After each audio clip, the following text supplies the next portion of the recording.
Bismillahirrahmanirrahim. Alhamdulillah rabbil alamin wassalatu wassalamu ala Rasulillah wa ala alihi wa sahbihi wa man wala. Insyaallah tuan-tuan, asatizah yang saya muliakan oleh Allah Subhanahu wa taala, insyaallah kita telah mendengar bacaan Al-Quran daripada Syekh Midhan. Insyaallah kita teruskan berkaitan kita punya program kita, yakni soal jawab agama bersama Bapak Ismail Iskandar Fadhani. InsyaAllah soalan yang diberikan tunggu Bapak, Nabi SAW pernah bersabda, umat aku akan berpecah menjadi 73 buah, yakni firqah, satu sahaja yang akan masuk ke dalam syurga. Mohon Bapa menjelaskan firqah yang satu yang akan membolehkan kita masuk dalam syurga seperti yang disabdakan oleh baginda Nabi sallallahu alaihi wa ala alihi wasallam. Insyaallah kalian tafadhal syukur. Soalan seterusnya, pada masa kini kita lihat umat Islam sangat sibuk dengan urusan kerja, dengan gadgetnya dan lain-lain yang serba sibuk, hingga ramai yang melewatkan waktu solat di akhir waktu sampai solat jadi tergesa-gesa. Apa hukum melewatkan solat? Dan mohon Bapa bagi tips untuk kita semua menjaga solat di awal waktu. Dan soalan yang ketiga, bagaimana seseorang itu dapat meyakini bahawa taubatnya diterima? InsyaAllah. Falyatafadhal mashkur. Assalamualaikum warahmatullahi wabarakatuh. Assalamualaikum warahmatullahi. Bismillahirrahmanirrahim. Alhamdulillahi rabbil alamin. Al-Malikil Haqqil Mubin, alladhi ja'alana min ibadihil muttaqin, alladhi nastasnahum 'anil khusranil mubin. Wassalatu wassalam ala sayyidil anbiya'i wal mursalin, sayyidina Muhammadinil amin, al-mab'uthi rahmatan lil alamin, wa ala alihi wa ashabihi ajma'in, والتابعين لهم بإحسان إلى يوم الدين. رب اشرح لي صدري ويسر لي أمري واحلل عقدة من لساني يفقه قولي. سبحانك لا علم لنا إلا ما علمتنا إنك أنت العليم الحكيم. ولا حول ولا قوة إلا بالله العلي العظيم. Yang mulia Tuan Urusi Majlis dan juga kepada yang menjadi mudi di madrasah nama Darul Syatibiyah, Ma'had Tahfiz Al-Quran Syatibiyah, Darul Syatibiyah. Dan juga kepada semua ahli jawatan kuasa ma'had, mudirnya dan guru-guru yang bertugas, dan kepada semua adik-adik pelajar yang sedang belajar, terutama dalam menghafazkan Quran, semoga-moga diberi rahmat oleh Allah Subhanahu wa taala, dan juga semoga dibarakati segala apa tuntutan kita itu tak disia-sia oleh Allah Subhanahu wa taala. Amin. Jadi alhamdulillah, syukur kita kehadrat Allah Subhanahu wa taala, Tuhan yang menciptakan sekalian alam, sebagaimana itu merupakan suatu pegangan bagi kita orang Islam. Ia juga menjadikan kita ini dan Dia pilih kita ini daripada hamba-hambanya yang bertakwa. Termasuk di dalam kata takwa itu sebagai takwa yang asasi, yaitu beriman, percaya dengan bahwasanya ialah Tuhan yang tidak berhak disembah dengan sebenar-benar, melainkan hanya Ia. Dan Ia pula menjadikan kita ini hamba muttaqin, yang Ia telah mengecualikan mereka itu daripada hidup di dalam kerugian yang nyata, sebagaimana firman-Nya, wal 'asr innal insana lafi khusr illa alladhina amanu wa 'amilus shalihat, ila akhir ayat. Demi masa waktu asar, masa sudah akhir, nasbah dengan telah lalu umur dunia ini, nasbahnya yang baki lagi sangat-sangat akhir. Ibaratkan kalau waktu sudah pun waktu asar. Dan semenjak daripada turunnya Al-Quran sudah dikatakan demi asar. Jadi kalau zaman kita ini dah 1400 tahun lebih, bermakna asar tu sangat akhir dah. Nah, kalau kita kata matahari hampir terbenam, hampir raib dah. Walau bagaimanapun kita hidup di akhir zaman, Allah Subhanahu wa taala dengan semata-mata kemurahannya, kurniaannya, kesayangannya, Dia menjadikan kita ini hamba yang beriman. Di samping itu pula memberi taufik hidayah kepada kita, dapat kita menunaikan pola amal saleh mengikut bagaimana dengan peraturan-peraturannya yang dikatakan mukmin yang amil bi'ulumihi. Allah pada awal Ia menghukumkan sesungguhnya segala manusia itu sungguhnya mereka di dalam kerugian,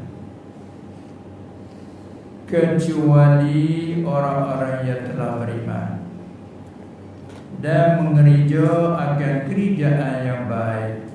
Inilah nasib baik kita. Allah menjadikan kita hamba yang beriman, walhal tidak ada halangan atas Allah, dan tidak ada siapa yang boleh menghalangkan Dia daripada menjadikan kita ini hamba yang durhaka, hamba yang kukuh. Tak ada jadi halangan, sebagaimana akidah kita berpegang dan kita mengaku pula. Dan Allah disebut Dia adalah Rabbil Alamin, Dia Tuhan yang menciptakan sekalian alam. Setengah daripada alam kita ini, Dia Tuhan menciptakan alam, ikut Dia sahajalah. Dia nak jadi bagaimana, macam mana, pegangan apa saja harus bagi Dia.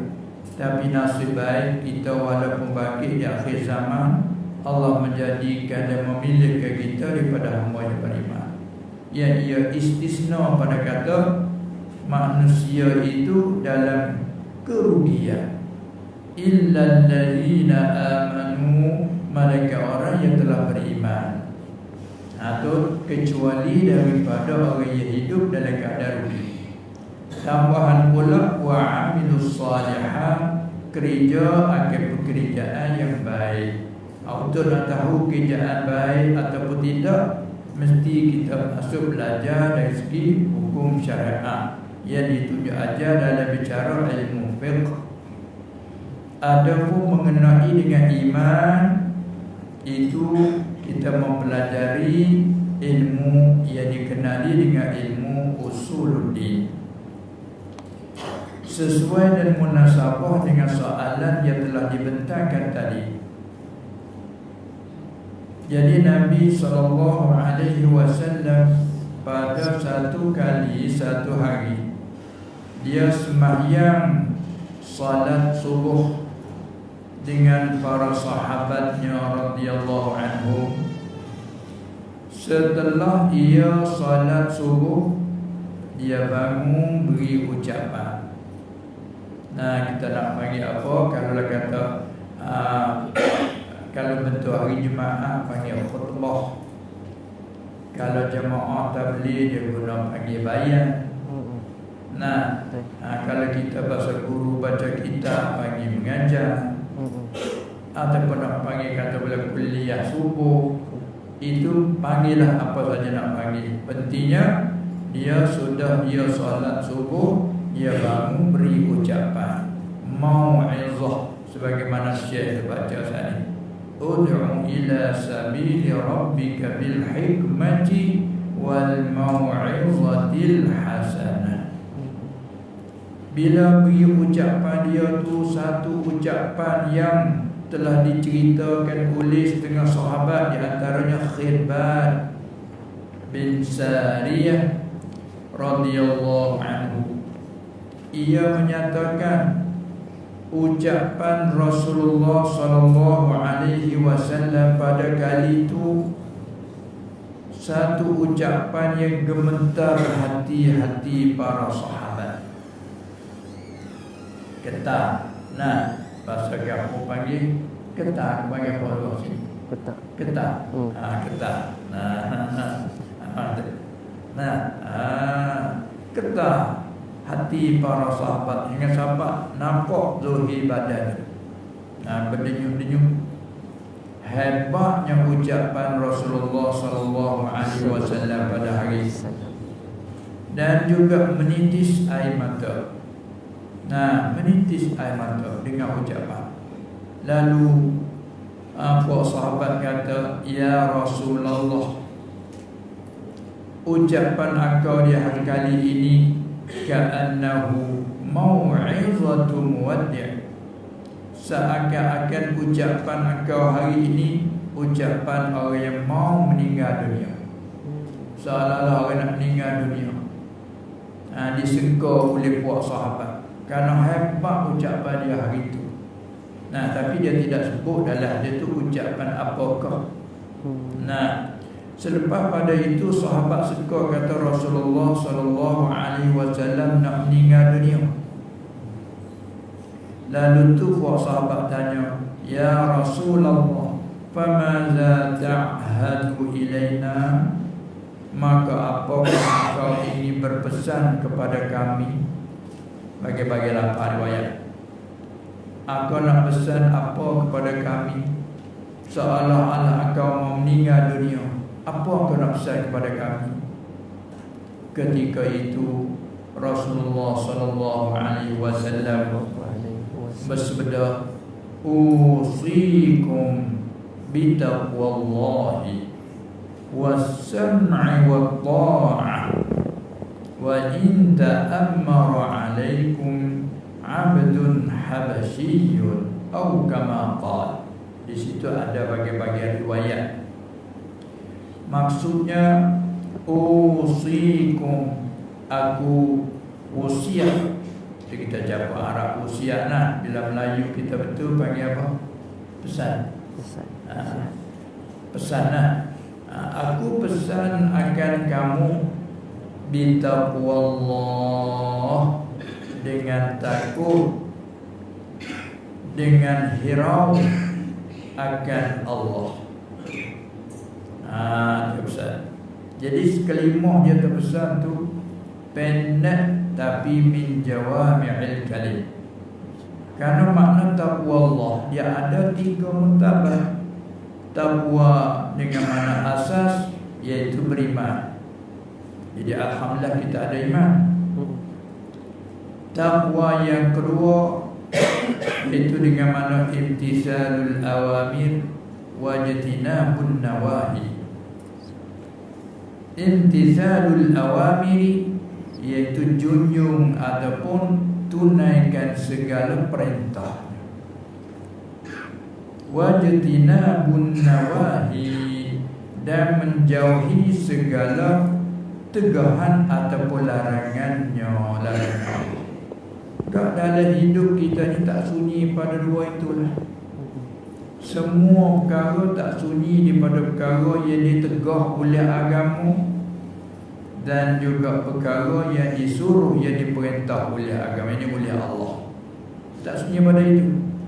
Kemudian makna taqwa ni meliputi taqwa yang pertama iaitu asas beriman.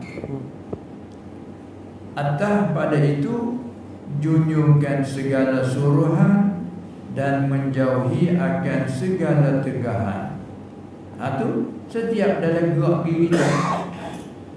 Mata kita tak sunyi daripada melihat yang ditegah ataupun yang disuruh. Begitu telinga kita tak sunyi daripada mendengarkan yang disuruh dan juga yang ditegah. Kaki kita berlangkah tak lepas pada kepada yang ditegah dan yang disuruh. Tak sunyi. Tangan kita menjemput, mencapai, mengholor, mengambil, tak sunyi pada ambil yang disuruh dan yang ditegah. Tak sunyi pada itu. Nah, patut ada di tengah perbezaan antara yang disuruh dengan yang ditegah, iaitu bagi perkara mubah yang dibiarkan. Apa dibiarkan? Tak ada kata suruh dan tidak kata tegah. Biar yang dibiar dalam kitab panggil perkara yang harus pada syarak. Tak sunyilah daripada itu. Kemudian apabila begitu, mari sebut satu pula was-sam'i wat-tha'ah.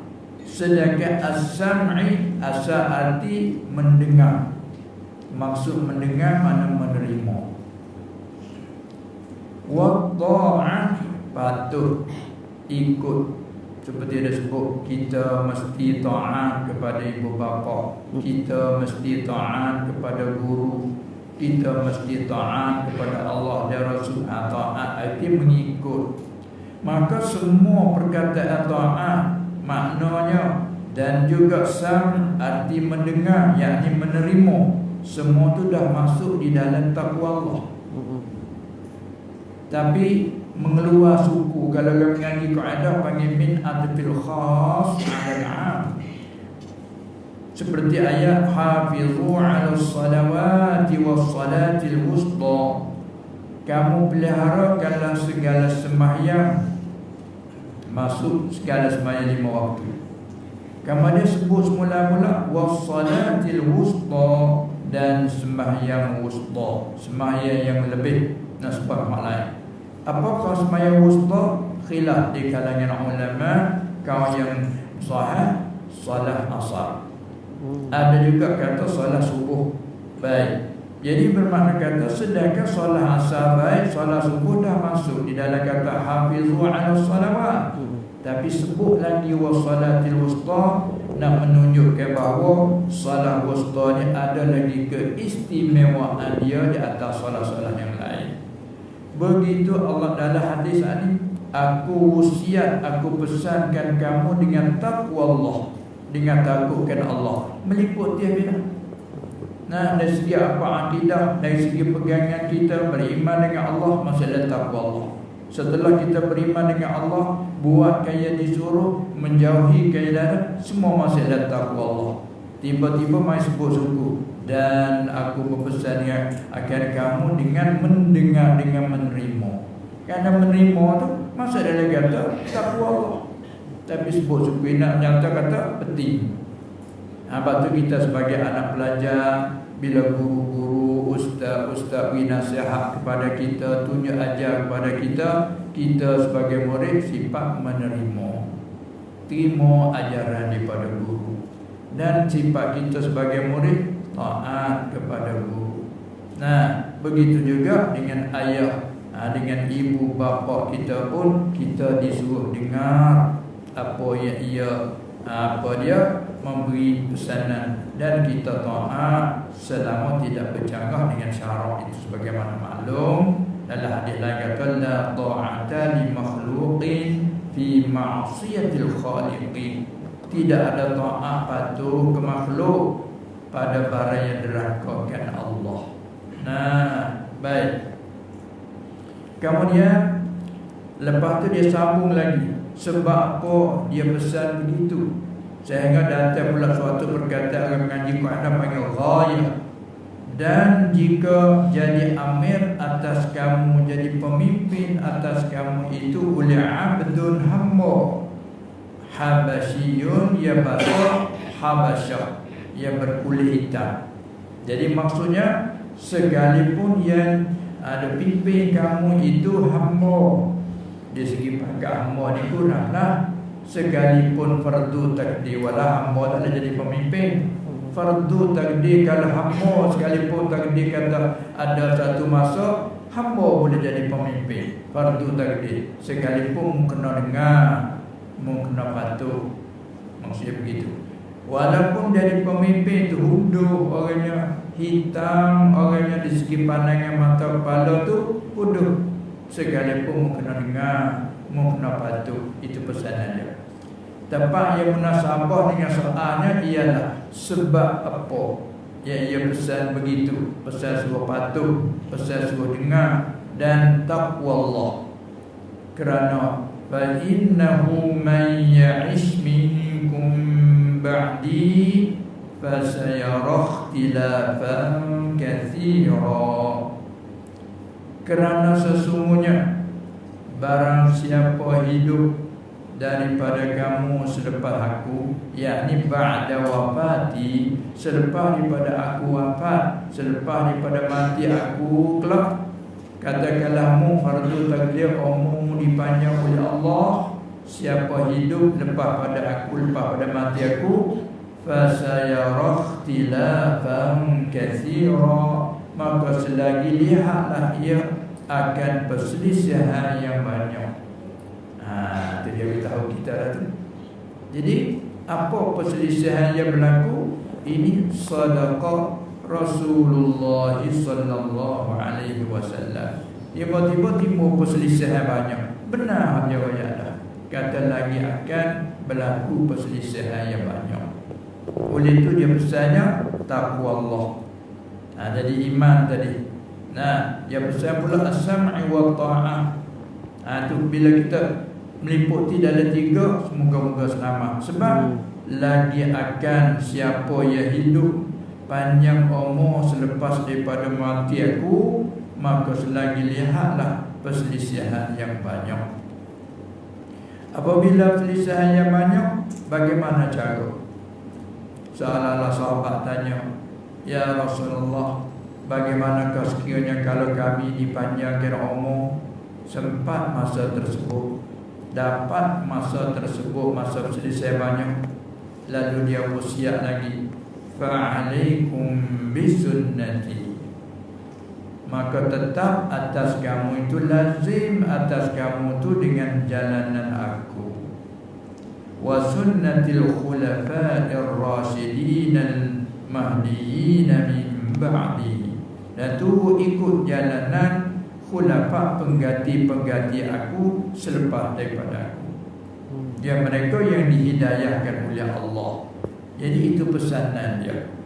Dan ada pula hadis lain, maksudnya telah berpecah Yahudi 71 firqah, dan Nasara pula telah berpecah 72 firqah. Dan selagi berpecah umat aku 73 firqah. Itu dia menyatakan Kemudian dalam 73 firqah, iaitu semuanya dia umumkan dulu. Kullu, semuanya itu adalah di dalam neraka, kecuali satu saja dikatakan firqah an-najiyah, firqah yang selamat daripada azab. Lalu ditanyakan, siapakah mereka itu? Dia jawab, wahia allati ana 'alaiha wa ashabi au kama qala, iaitulah firqah yang mereka berjalan atas jalanan aku dan juga atas jalanan sahabat-sahabat aku. Itulah dia panggil ahli sunnah wal jamaah. Itu kita tubik nama dia. Sampai hari ini pun kita kenal nama. Nah, walaupun tak kenal tua setara mana tu, tapi nama kita kenal ahli sunnah wal jamaah.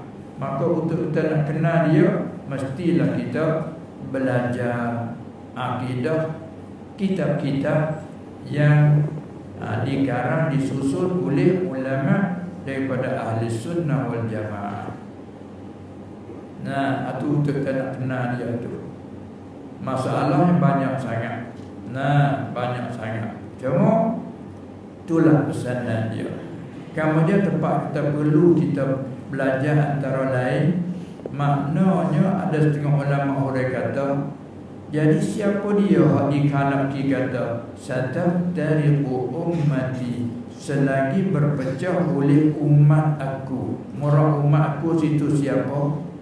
Karena kita maklum bila sebut umat Nabi Muhammad sallallahu alaihi wasallam itu dua pengertian. Satu dipanggil ummatud da'wah, umat yang telah sampai seruan Nabi sallallahu alaihi wasallam kepadanya. Itu baik ummatud da'wah. Maka apabila sampai seruan kepadanya, ada yang terima, ada yang tak terima. Maka hak umum kita panggil ummatud da'wah. Kemudian apabila sampai seruan kepada mereka, ada hak yang terima. Hak terima tu panggil ummatul ijabah, yakni buah muslimin. Orang ni mau memeluk agama Islam panggil ummatul ijabah. Lain pada tu masalah ummatul dakwah. Semua tu umat dia. Hak terima memeluki agama dia, yakni agama Islam dimaksudkan, maka panggil ummatul ijabah. Maka adalah dia kata selagi berpecah oleh umat aku, murad umatku ummatul ijabah, hak terima Islam dah. Kalau tak pecah, pecah itulah kepada beberapa firqah. Maka dia kata semua tu neraka kecuali satu. Apa tu maksud apa maknanya? Di sini ulama yang halusi dalam membicaranya, semuanya neraka itu kita kena klik pada akidah ahli sunnah sesuai dengan tu. Jadi akidah ahli sunnah mengenai dengan azab di akhirat yang kita tengok di mati. Ahli sunnah kita, yang kita ni tak sunyi. Walau firqah, berapa firqah panggillah tak kira lah. Dapat tengok innamal a'malu bil khawatim. Hanya segala kerjaan kita itu bersangkut dengan khawatim, pasukan segala kesudahan. Tengok kesudahan kita yang mati kita di atas. Kita ni dua tu ya. Nak panggil apa nama agama, tak kira lah panggil nama agama banyak kan. Firqah banyak, tak payah sebut. Tapi tempat naknya segalanya tempat kita duduk di khawatim, di hujung jatuh kesudahan kita, yakni semasa roh kita bercerai daripada badan tu, mati di atas apa? Ya dua aja, iman dan kufur, dua tu. Tentang nak panggil firqah tu panggil. Nak tu panggil apa firqah apa. Tempat pentingnya ketika mati atas iman ke kufur. Situ ahli sunnah ditulis. Kemudian katakanlah, wahmu mati atas iman, wahmu mati atas kufur. Nak cakap yang mati di atas iman. Bila yang mati di atas iman, akidah ahli sunnah kita, wajib kita intikad orang mati di atas iman tu wajib dibalaskan syurga, qat'an putus. Orang mati di atas iman dapat masuk syurga, putus, yang tak ada khilaf di kalangan ulama ahli sunnah. Sehingga-hingganya nak masuk syurga tu selalu dulu ke dia tu lahir.